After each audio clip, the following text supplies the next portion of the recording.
world needs, but the world needs all the good that I can do.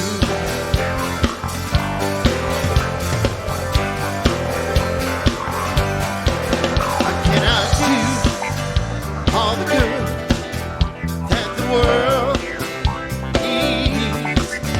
but the world needs all the good that I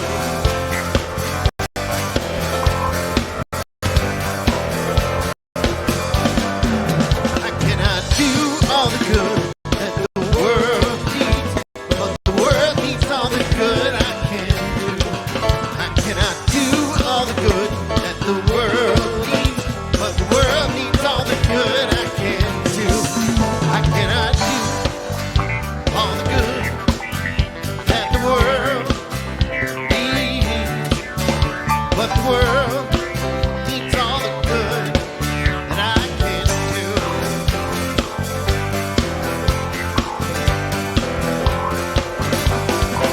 I cannot do all the good that the world needs, but the world needs all the good that I can do.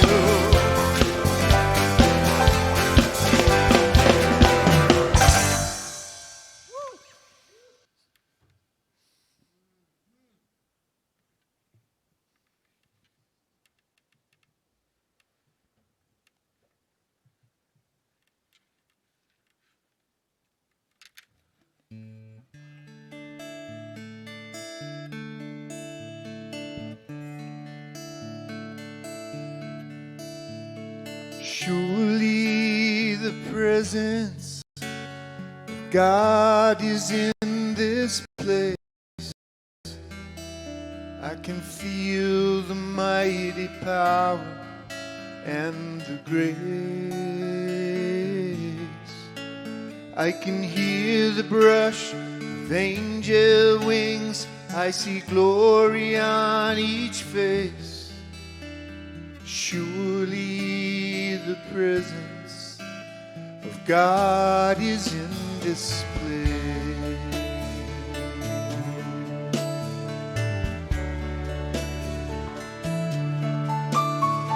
Surely the presence of God is in this place.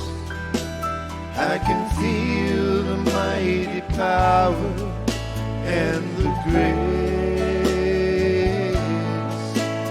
I can hear the brush of angel wings. I see glory on each face.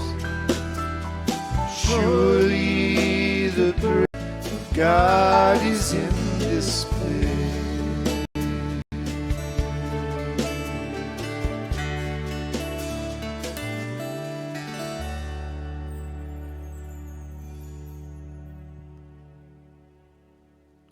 So in this precious moment, I invite us all to just savor the stillness.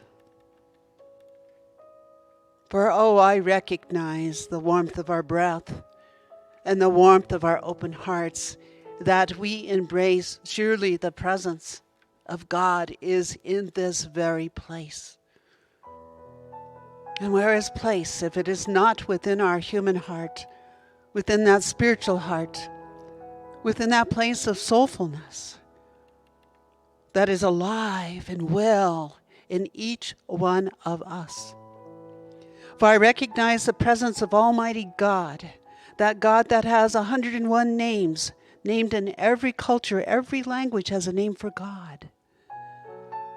That we feel that name, whatever that is to you, feel it within the warmth of your heart. And so we recognize that that presence is everywhere. In spite of any conditions or any effects, the presence of God is alive and it is well. It is that love, it is that intelligence that is in and through all beings. From the tiniest little insect, the beauty of the plants, the trees, and it's a truth of who you are, who we are. So within our heart, it's like an open rose that has a dewdrop on it. And it says to breathe and to realize that that love intelligence, that consciousness, that which embraces all of life, is that intelligence that heals life and restores and brings forth that open rose blooming. So I behold you, the entire congregation of Mile High Church, the entire world, I behold in a state of grace, because grace is that point of clarity where there's no words, no names, but there is a feeling of that holy, sacred oneness. So we breathe that in. We feel it. It is truth of our being. So this day, what I declare with the fullness of heart is that the only place where home is within us, within that God temple, our physical body. And so I behold that the healing salve of love itself moves in and through each one of you. It heals, it restores. It is that healing salve of love, the love intelligence, that is bringing forth the highest and the most sacred of healing good for all beings. I bless this service and the words spoken because they come from heart. And I bless Dr. Michelle, Reverend Simon, and this incredible music team, and all of you, a strong and faithful congregants of Mile High Church. I'm grateful. So I take a moment and bless all walks of faith, for I recognize that the sacredness of all beings is held in that divine knowingness. So we bless all walks of faith wherever they have gathered, that they feel and they sense their God, and they live from that place of loving kindness. So we just give thanks, and knowing these words have been released as spoken into that universal knowingness that brings forth what is believed and what is known. And I believe, and we believe, and I say, and so it is. Amen.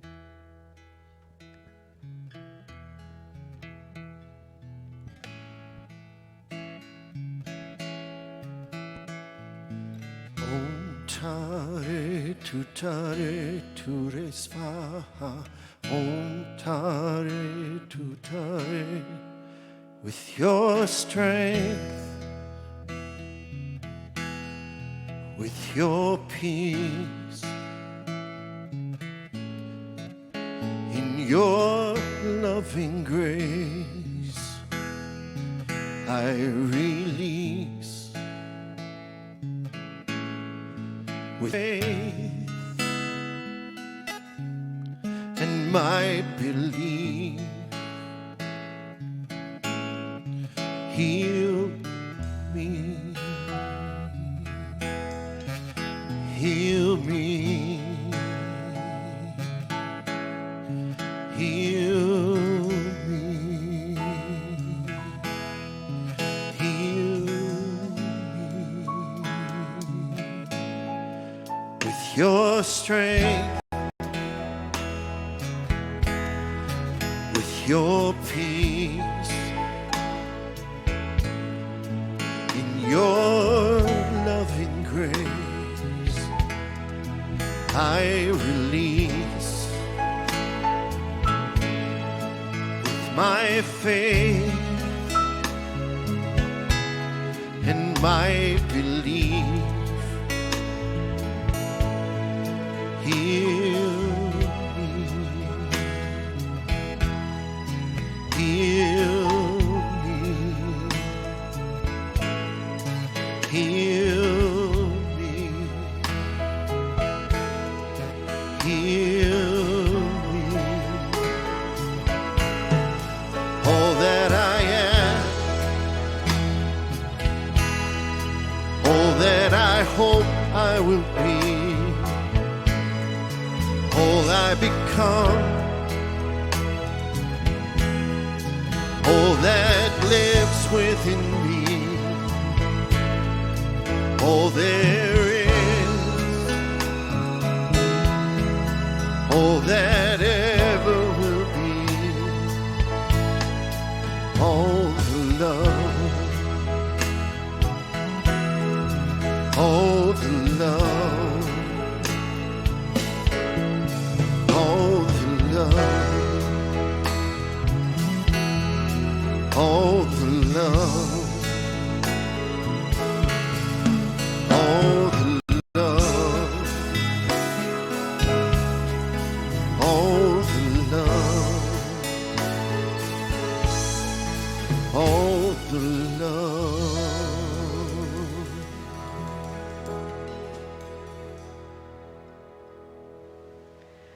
Welcome, Mile High Church. What a great start we've had already to our wonderful service. Amazing music with Tom Litch and a powerful, talented band.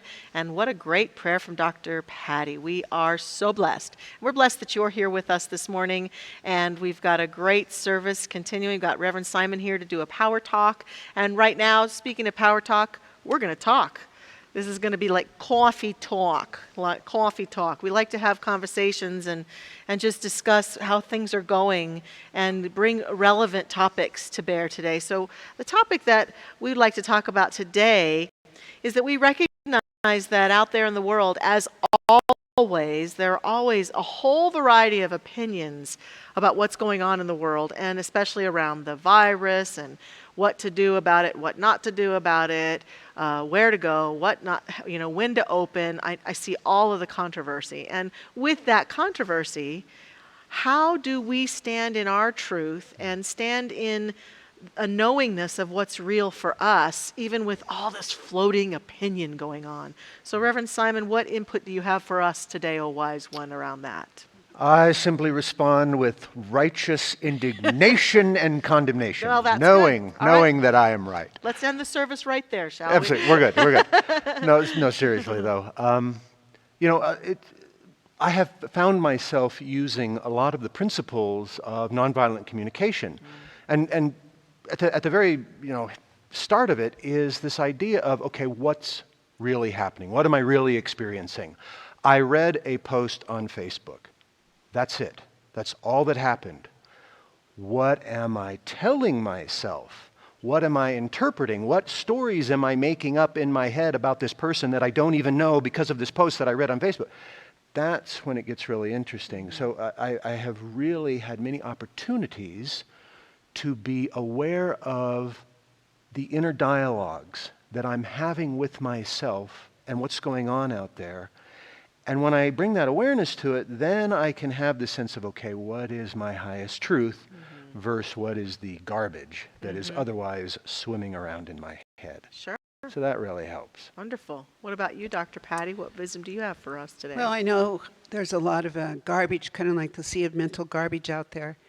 And that mental garbage I sense is fear, and you mentioned opinions. And so I have to kind of reel myself back into me and say, okay, that's someone's opinion, and ask myself what is true for myself.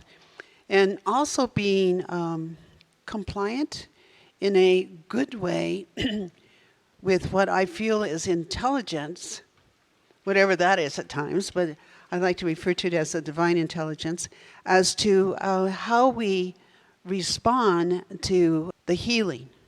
Not the fear, but how we're responding to the healing.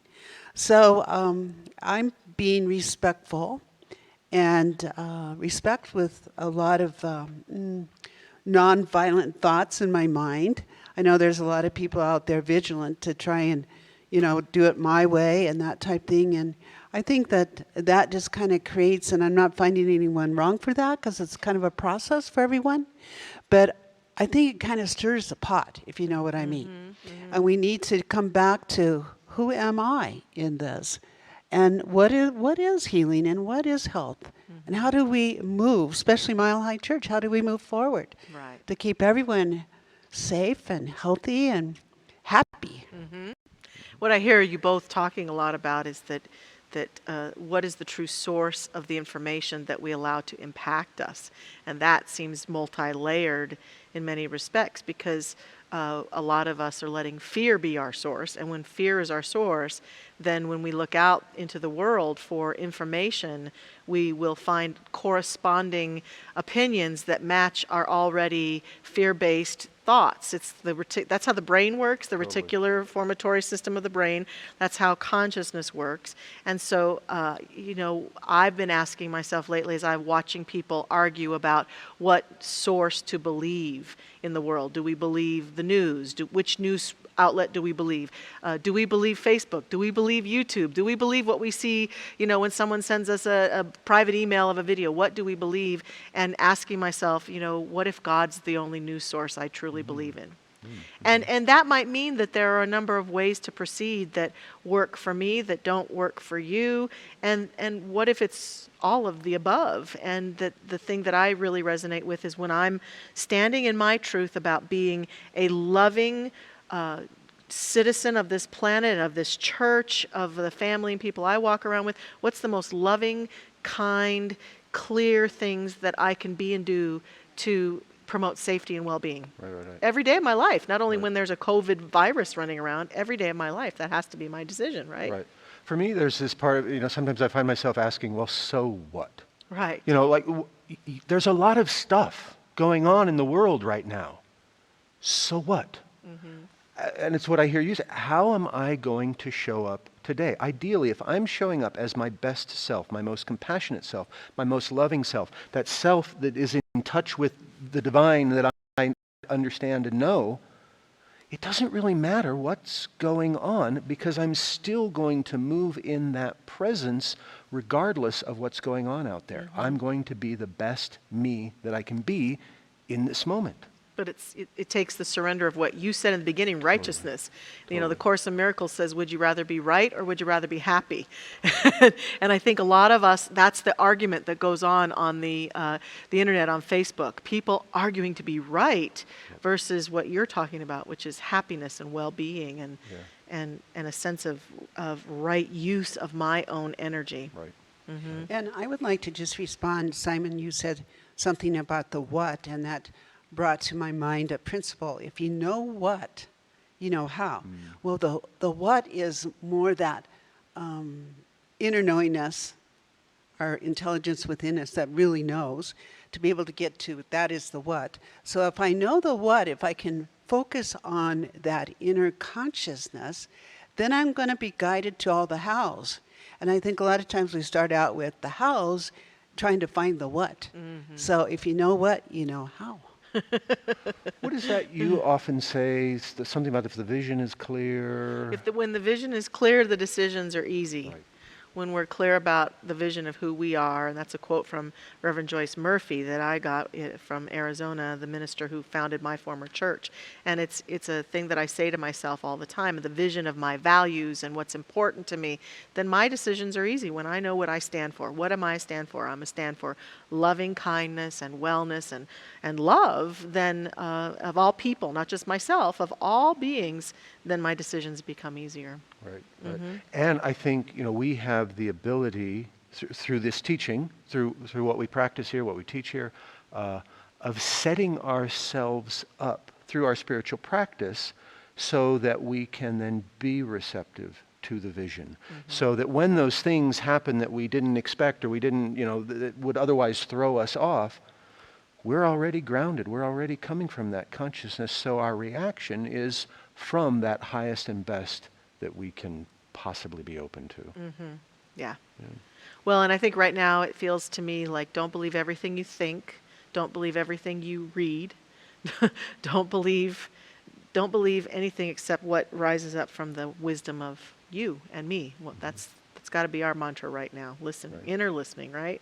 As always. Right. Well, thank you both for your beautiful wisdom this morning. And as we continue on with our service, we are so grateful for our Mile High Band. Today we have with us Kent and Mike and Bijou and Rob, and of course, our music director, Tom Litch. How about some more music?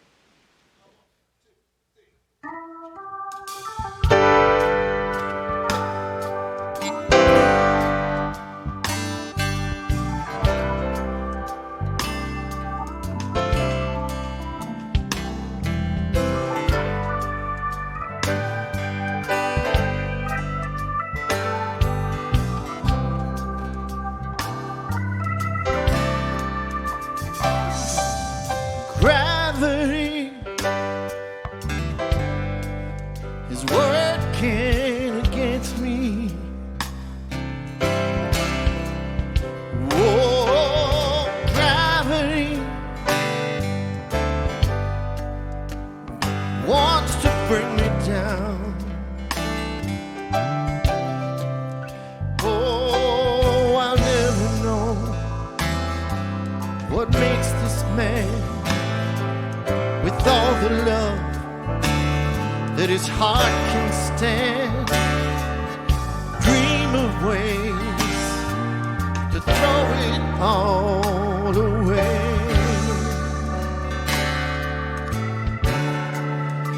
Oh, gravity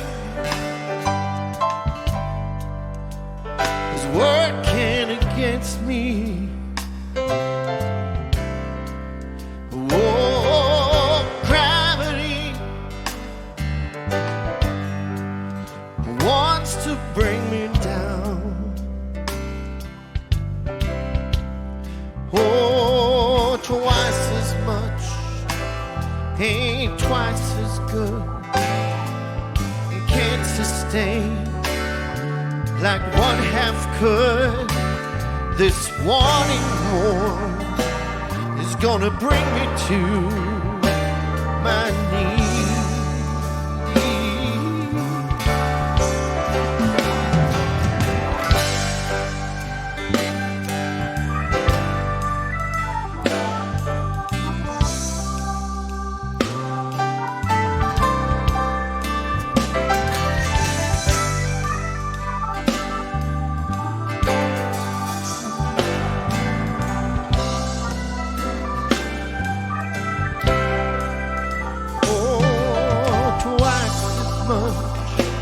Ain't twice as good, and can't sustain like one half could. It's wanting more that's gonna bring me to my knees.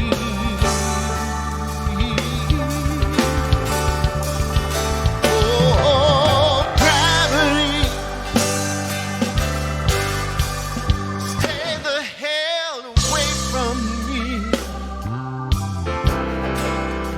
Oh, gravity has taken better men than me. How can that be? Just keep me where the light is. Keep me where the light is. Keep me where the light is. Come on, keep me where the light is.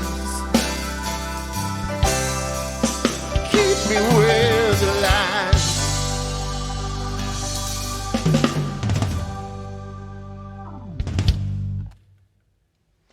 Well, good morning. It is so great to be with you in this digital space.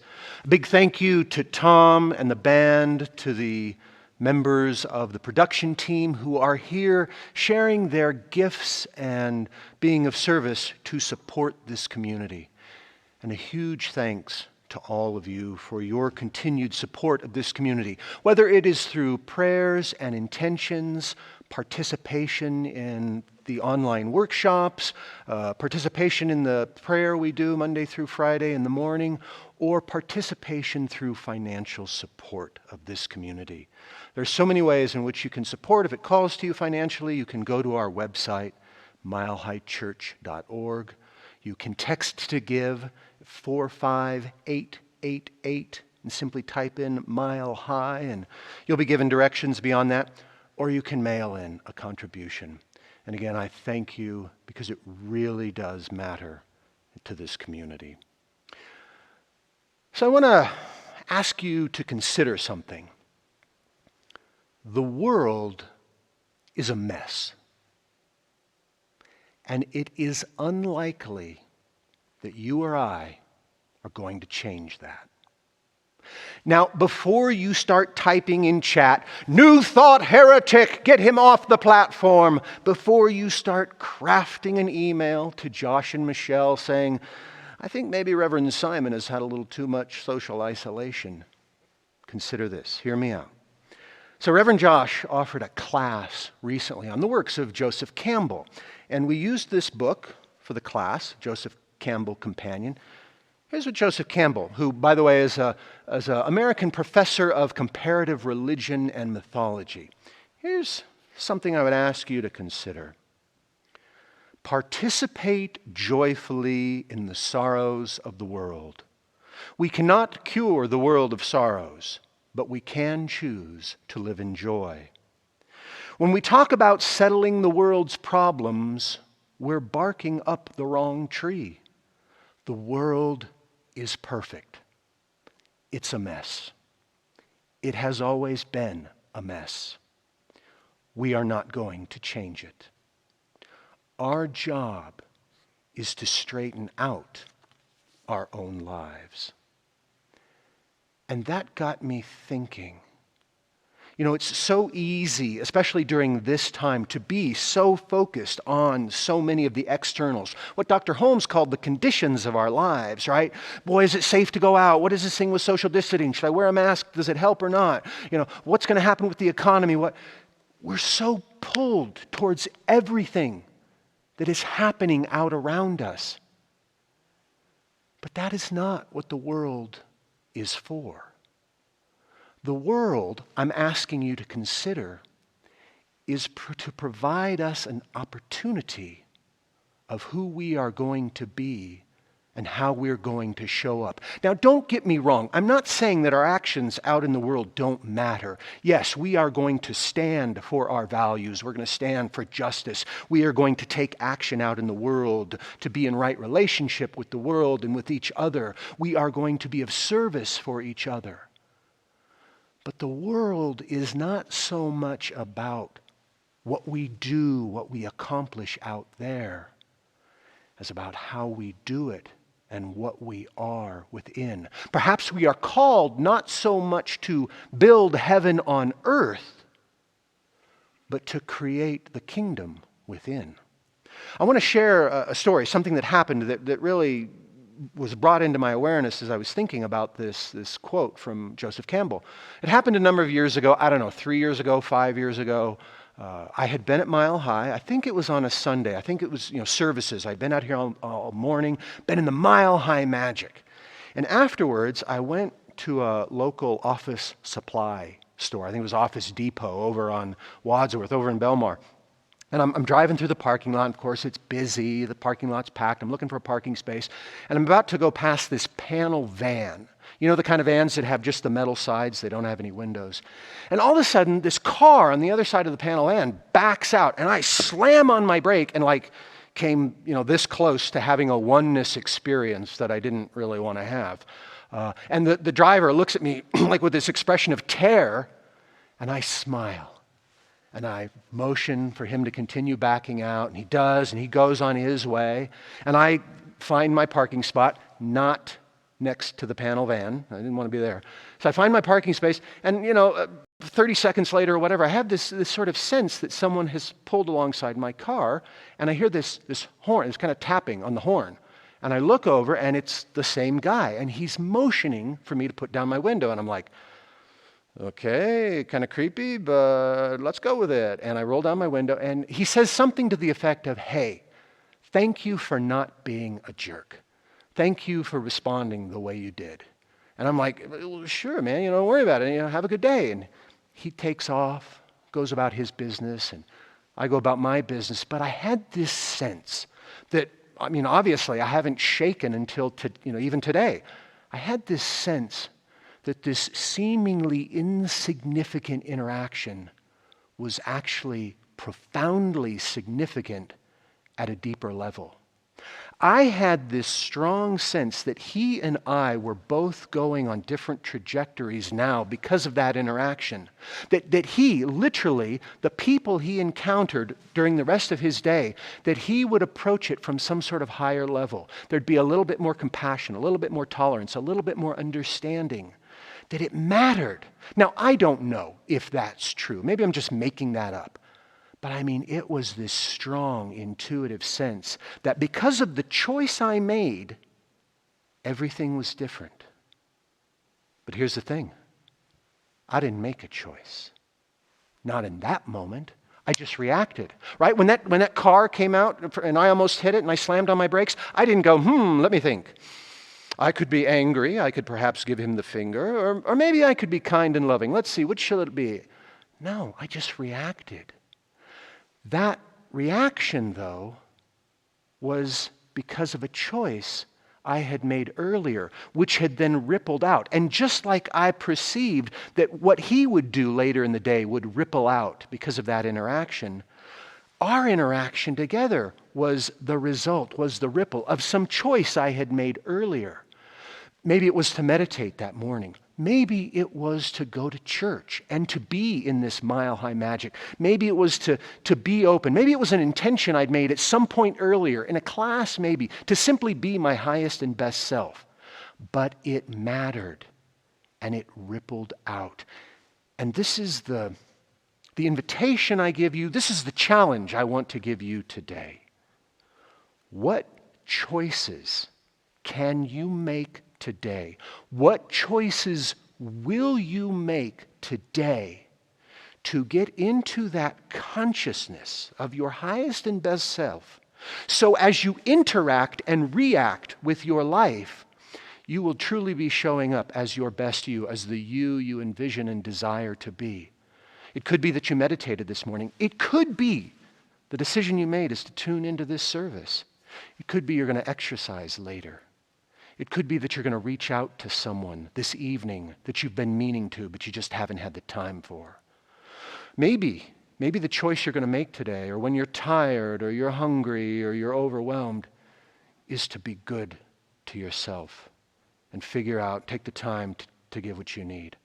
My point is this: the choices we make in each and every moment ripple out. They matter. They form what is to become our life. They form what is to become our legacy. Thank you for choosing to be with us today. Now I'm going to make the choice to turn it over to my brother Tom and the band so they can send out some love to you. Peace and blessings.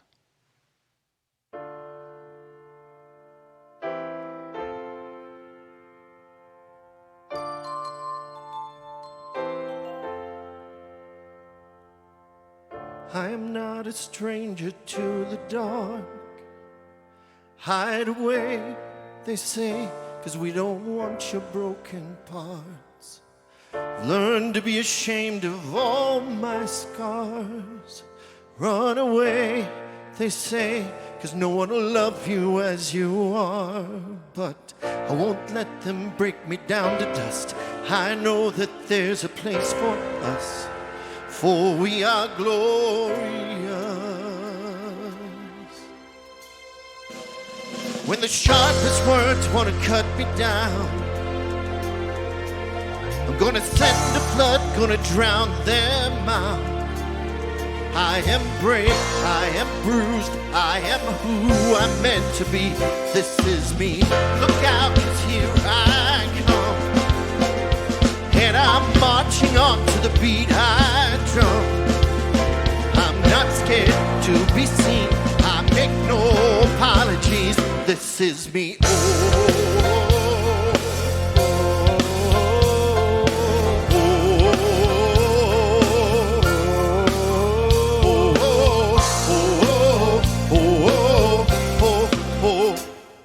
Another round of bullets hits my skin.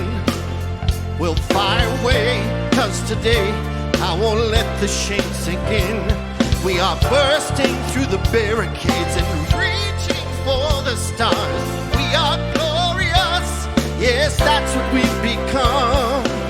I won't let them break me down to dust. I know that there's a place for us. Oh, we are glorious. When the darkest words want to cut me down, I'm gonna send a flood, gonna drown them out. I am brave, I am bruised, I am who I'm meant to be. This is me. Look out, 'cause here I come, and I'm marching on to the beat I drum. I'm not scared to be seen, I make no apologies. This is me.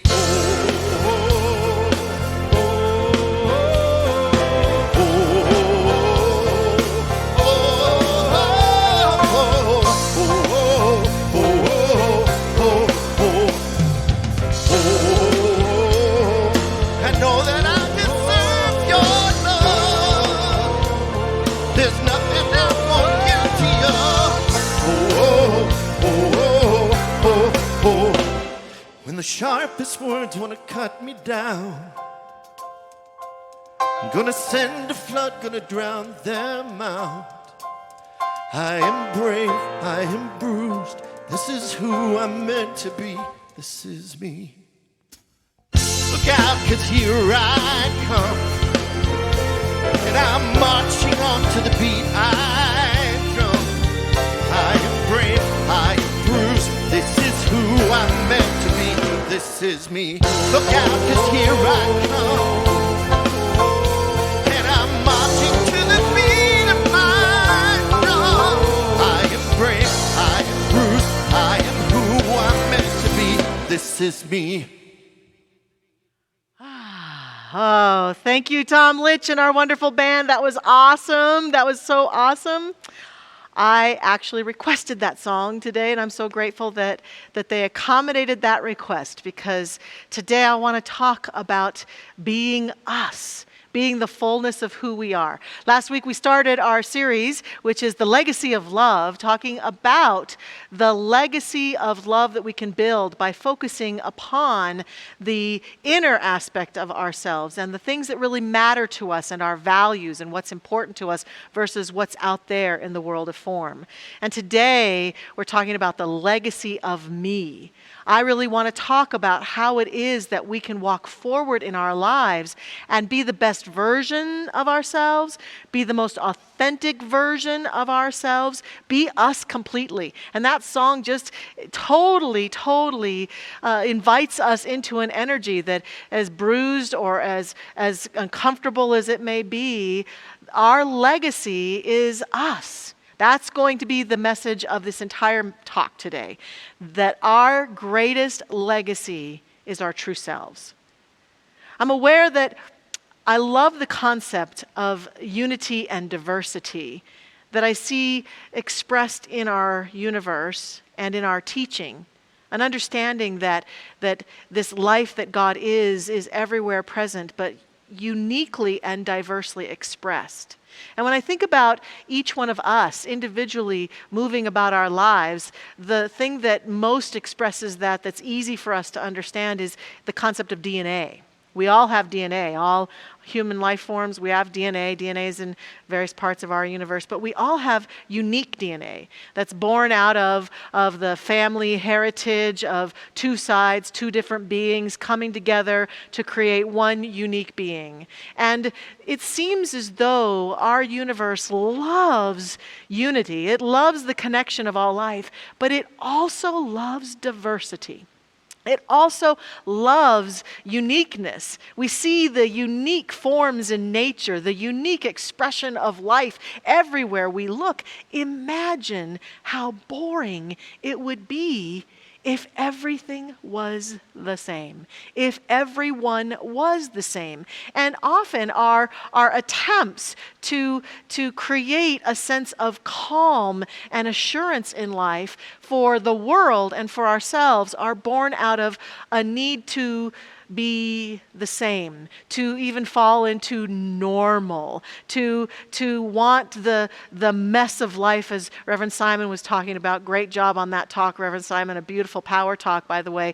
The mess of life to go away so that we can be more comfortable, versus the invitation to find the deepest truth of who we are so that we can encounter life and bring ourselves to it, bring our authentic self to it. And so that's my invitation today, to understand that we all are born of the same stuff, and yet we are all uniquely expressed. And in that effort to find our unique self, our world often thwarts that journey because we find ourselves uncomfortable, feeling self-conscious because we think we're not normal, looking at our faults and looking at the things that we think are wrong with us. And so just like last week I suggested to us that when we're looking at building a life of legacy, we may tend to look too much out at the world of form, at what we have accomplished. Sometimes we look at the events of our lives and the decisions and the activities, and we look at them just from the standpoint of their appearance and don't always see the truth of ourselves, because that is what many of us have come to believe is what's the most important thing about us. What did I do? What did I accomplish? How much time did I spend on things? How did I look? How did I come across? Did I say the right thing? Did I do the right thing? And not that inner knowingness of feeling right. In my own life, my struggles to find my authentic self have been battling with thoughts about myself of not fitting in, not liking my body and feeling that my body wasn't normal, and struggling for most of my life thinking that I needed to look a different way to be normal, and expending huge amounts of internal effort at criticism and trying to be right, thinking that I'm never doing enough in the world, I'm never giving enough, I'm never doing enough, no matter how hard I work, no matter how many hours I work or how much I contribute to life, it's never enough. Thinking that I'm not doing the right thing, or I didn't say the right thing. All those things that I just outlined have been part of my struggle to find my own inner authentic self. And I have to wade through them often and find myself pulled down into those old thought forms in order to find the truth of me. And last week I invited us to consider, on the day we die, what would be important that we would have accomplished in life. And when I think about that in terms of myself, I know that on the day I die, if I look back and I review my life, or I have a chance to look at what I've done and who I've been in life, it's not going to matter how many hours I spent in work, or it's not going to matter what I said or didn't say. And by gosh, it's not going to matter whether I ever have the ideal body that I think I should have. What's going to matter? What's going to really matter is that I love myself. Did I bring myself to this beautiful thing called life fully and completely? Did I show up? Or did I hide behind the facade of my mind's chatter about what I think I should be doing, and not allow myself to really bring myself forward and feel that desire that I think lives in most of us, if not all of us, that desire to contribute, that desire to be fully alive, that desire to make a difference, that desire to be ourselves and to do good in the world. There's an important scene in a movie that I watched years ago that was just so hard to watch from so many levels, Schindler's List. And it was largely about Oskar Schindler, a man who was a Nazi who secretly saved 1,200 Jews from being killed and being put into Nazi camps through his business efforts and kind of shepherding them away and making passage for them to escape Nazi Germany. And there's this scene at the end of the movie when it's all coming to an end, and Oskar Schindler is standing there, this character, and saying, I could have done more. I could have helped more people. I could have saved more lives. I could have done more. And that scene was just gut-wrenching for me to watch, because I felt that way myself and have said to people around me, I want to live and love people and serve people and help people come into the truth of who they are in such a profound way, and not get to the end of my life and say it wasn't enough. I wasn't enough. I didn't do enough, give enough. I didn't be enough. And so every day I invite myself to consider, what do I have to do today to show up, to really show up and be me? And in many respects for me, it has to be a daily question. Otherwise, I get caught up in all that other stuff. I don't love my hair, I don't look right. All that stuff gets a hold of me. And so I have to be willing to be vulnerable, and that can be difficult. It can be very difficult to be vulnerable like that. because we've all learned to protect ourselves. And we've all learned what Brené Brown says are the art of conspiracies and confabulations. Conspiracies that we make up, stories we make up about how we're not enough, just like all the ones I've shared with you about myself. Conspiracies about people aren't going to accept me or like me because blah, blah, blah, blah, blah. Things that I can have about in my head that are conspiracy theories. I'll never fit in. It won't be enough. And confabulations, she says, are lies that are told truthfully. Like the way he just looked at me, he doesn't like me at all. I'll never be able to make that dream come true because I don't have what it takes. I'm not young enough or bright enough or beautiful enough or lovable enough. These are confabulations. Brené says to us, the most dangerous stories we make up are the narratives that diminish our inherent worthiness. We must reclaim the truth about our lovability, divinity, and creativity. We must reclaim that truth. But it can be difficult. And as I thought about this week, I thought about right now we're all being encouraged to wear masks in our world for safety. And that makes sense. And as I've worn my mask around, I'm really grateful for Susan, who's in the band, giving me this really cool, more comfortable mask than I've had. As I wear my mask around, I know one of the things that I miss the most is smiling at people. Being able to smile and know that they're seeing my smile. And so I've had to try to express it through my eyes. But in terms of today, this metaphor for embracing our true selves, I want to talk about the masks we wear. So this is one of the masks we wear. While we're in COVID-19, we wear this mask to keep ourselves and others safe. But in the realm of personal awareness, we also wear some other masks. And what happens is we put our masks on, or we learn to put our masks on, and we walk around in the world with these masks on in safety, and the belief that we're safe this way. I'm totally safe now. Nothing can get to me. But the challenge, of course, there's a number of challenges with this. Number one, as I walk through the world with these masks on, thinking that I have to hide myself, thinking that if I just put the right outer appearance on, the right outer shell, that you will see me and love me, I can't really be seen, can I? All I can be seen is for the facade that I have. I can't really be loved because the facade gets in the way. And you might fall in love with this facade. You think, wow, I really like those blindfold, oh, it fell off. Those blindfold things she's got on.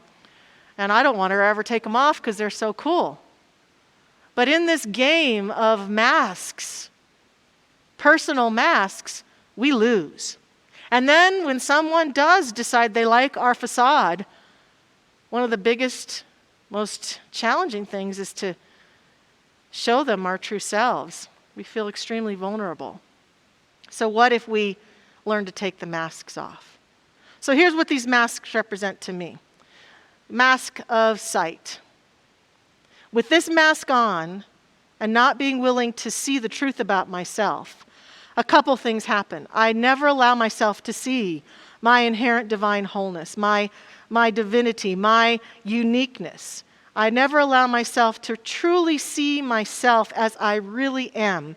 And I work hard to try to see myself in ways that I'm not, in non-authentic ways. This is different than seeing where we're dreaming and imagining ourselves forward. This is a looking at my life or looking at myself in the mirror, looking at my life and constantly not seeing the good about myself. And with this mask on, I'm tempted to constantly compare my mask to other people's masks. Do I look right? Did I do the right thing? Did I say the right thing? Am I wearing the right thing? What's going on? Is everything okay in the world of form? When I take this mask off, my hair's a mess. But when I take this mask off, I can see myself more clearly. I can see the truth of me. I can begin to see within myself. I can see myself in my own mirror. I can see my wholeness if I allow myself to. And not only that, I can allow you to see me. I can allow you to see into my eyes, into the truth of me, into my heart. This mask is a mask of self-expression, the mask of authentic expression. And if I wear this mask, I refrain from speaking my truth. I refrain from telling you what I really think and believe. I am more interested in telling you what I think you want to hear than what is really the truth of my heart and my life. And so when I'm speaking here, when I'm doing this with my mask, I'm not really allowing myself to even speak my truth, holding myself back. When I take this mask off, number one, it's a lot cooler. But when I take this mask off, I become more willing to speak my truth and say what's so, and become expressive in my world. And this mask that covers my heart, this mask is the mask where I hide what I really feel.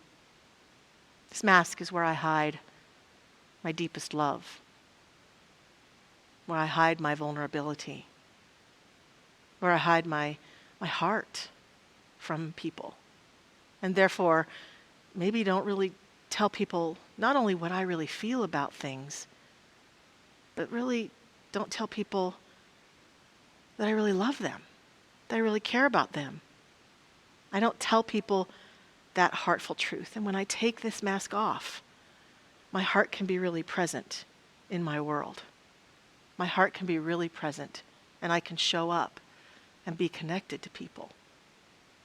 Now, I want to say with this kind of vulnerable expression, being myself, it's not always going to be safe. I won't lie. The reality is that not everyone's going to like the true you. Not everyone's going to appreciate the true you. Not everyone's going to resonate with the true you. But what I get is that at the end of my life, I feel that I will have such great satisfaction to the degree that I've shown up. My legacy is me. My deepest, most profound legacy is me. And when I take those masks off, I am poised to truly be myself. Parker Palmer says, "We arrive in this world undivided, integral whole, but sooner or later we erect a wall between our inner and outer lives, trying to protect what is within us or to deceive the people around us. Only when the pain of our dividedness becomes more than we can bear do most of us embark on an inner journey toward living divided no more." And so Reverend Simon issued invitations to you, and I also. During this time when we are, to some degree, without so many people around us, I'm suggesting it might be a really good time to take that mask off. To walk around your own house, if you're alone or live alone, and take the mask off, and to consider, what would I be thinking and saying and feeling and being if I were my authentic, deepest, truest self? How would I be in resonance with the light of my beingness? To consider and ponder and be willing to embrace and step forward into that truth of us is an amazing gift. I welcome that gift from people in my life. I know that the divine welcomes that gift. That we have not been placed here in this beautiful world, in this beautiful universe, just to be mediocre, just to be normal. That's not why we came. We came here to shine. And what I suggest to us is that as we get our shine on, as we take this time for inner reflection to claim our own shininess, and to ask ourselves what gets in the way, what masks have I been wearing that have been keeping me from shining my light, and then consider the vulnerable idea of pulling that mask away or removing that mask from our innermost self, that our shining becomes a path and a trajectory towards our greatest life, and it also becomes a shining example.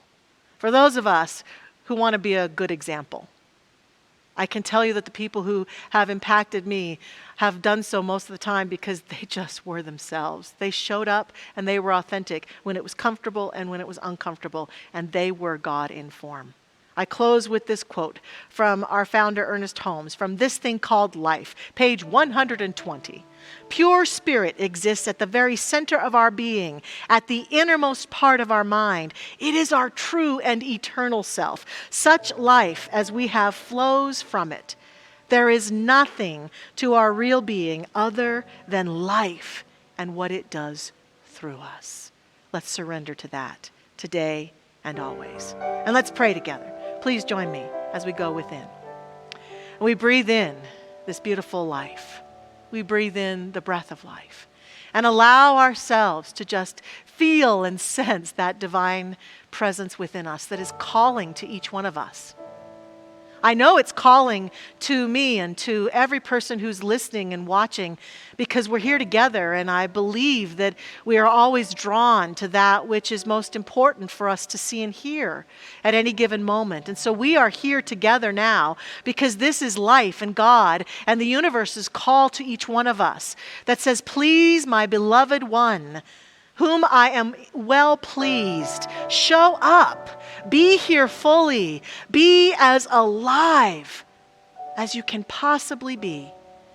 And so we heed that call of our soul. We heed that innermost intentionality to step forward being our authentic self. And I accept and affirm that that divine life is touching and expressing through each one of us, powerfully guiding us into the surrender of the masks that have kept us from being and experiencing and expressing our truest self this day.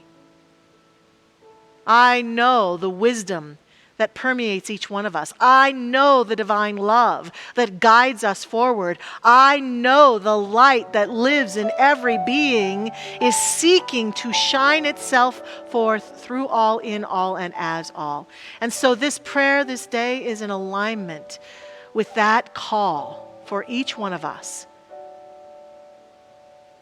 And I invite us to take a deep breath and to accept the call to be ourselves, simply, joyfully, powerfully, and to trust our life to be in resonance to the greatest and highest good for us as we continue to be more and more and more the authentic self. And I'm so grateful that this is the truth for us, about us, and as us now. So very grateful. I release this word into the action of the law, letting it be, letting it go in full surrender. And say, and so it is. Amen.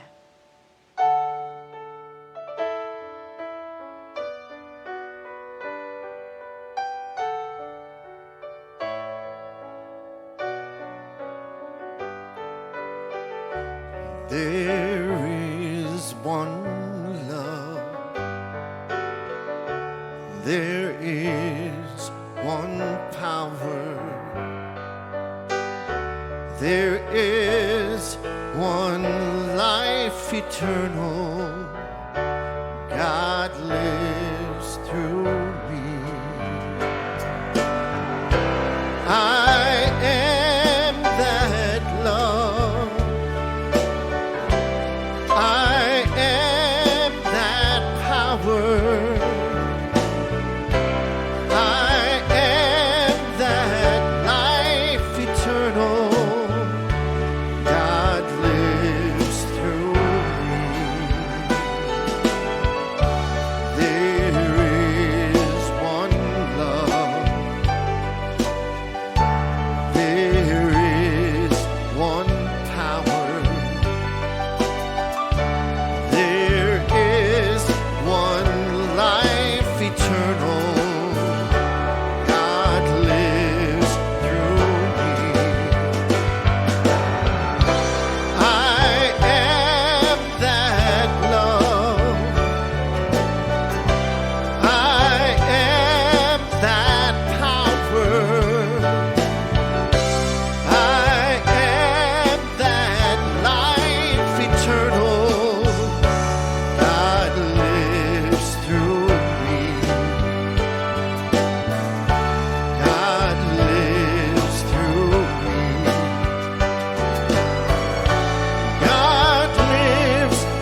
Once again, thank you so much for tuning in with us today.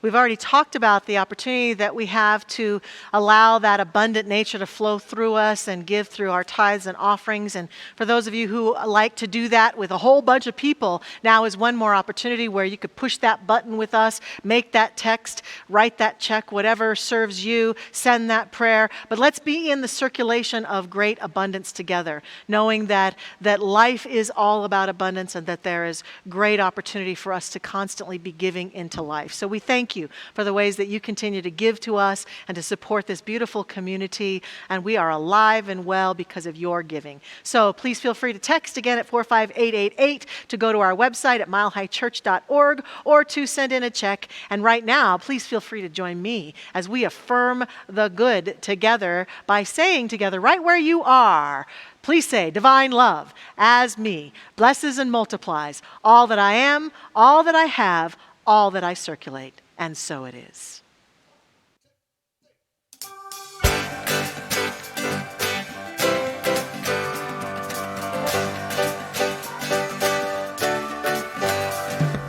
If you feel like dancing in the middle of the street, breaking into song or singing out of key, if you fall in love, going to kiss that girl or boy, if you like your music loud, going to make a little noise. When you let it go, what they say is true. When you let it go, it'll come right back to you. When you let it go, there is freedom when you do. When you let it go, it'll come right back to you. Every time now, la, la, la, la, la, la. Everybody sing la, la, la, la, la. If something's on your mind, say what you need to say. And if you need to take a walk, you better walk away. If something's in your heart, you better let it out. Go on and show the whole wide world what you are all about. When you let it go, what they say is true. When you let it go, it'll come right back to you. When you let it go, there is freedom when you do. When you let it go, it'll come right back to you. Every time now, ya, la, la, la, la, la. Everybody sing la, la, la, la, la, la. Well, life is very short. We're here and then we're gone. So open up your hands, no more holding on. When you let it go, what they say is true. When you let it go, it'll come right back to you. When you let it go, there is freedom when you do. When you let it go, it'll come right back to you. Every time I let it go, what they say is true. When you let it go, it'll come right back to you. When you let it go, there is freedom when you do. When you let it go, it'll come right back to you. Every time now, la, la, la, la, la. Everybody sing la, la, la, la, la. Whole time now, la, la, la, la, la. Everybody sing la, la, la, la, la.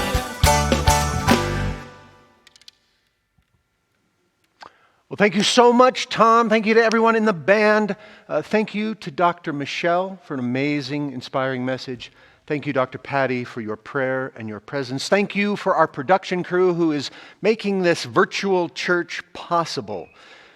Thank you so much for being here and the ways in which you continue to connect with us and with each other.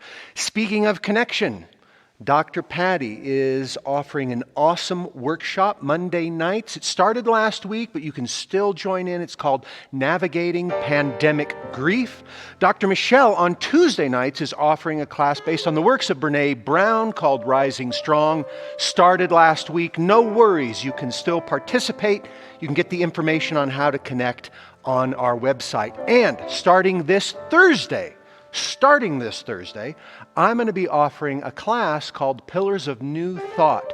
There are 3 individuals that highly impact Dr. Holmes it would probably be a good idea for us to take a look at what they taught and figure out how we can let them impact our lives as well. So I hope you'll join me. Now, if you'll join me for the benediction, take in a deep breath. Simply give thanks, knowing that we are empowered in each and every moment. We take off our masks, we let ourselves shine. We go out into the world being our very best, knowing that each and every action we take is creating our legacy. And so it is.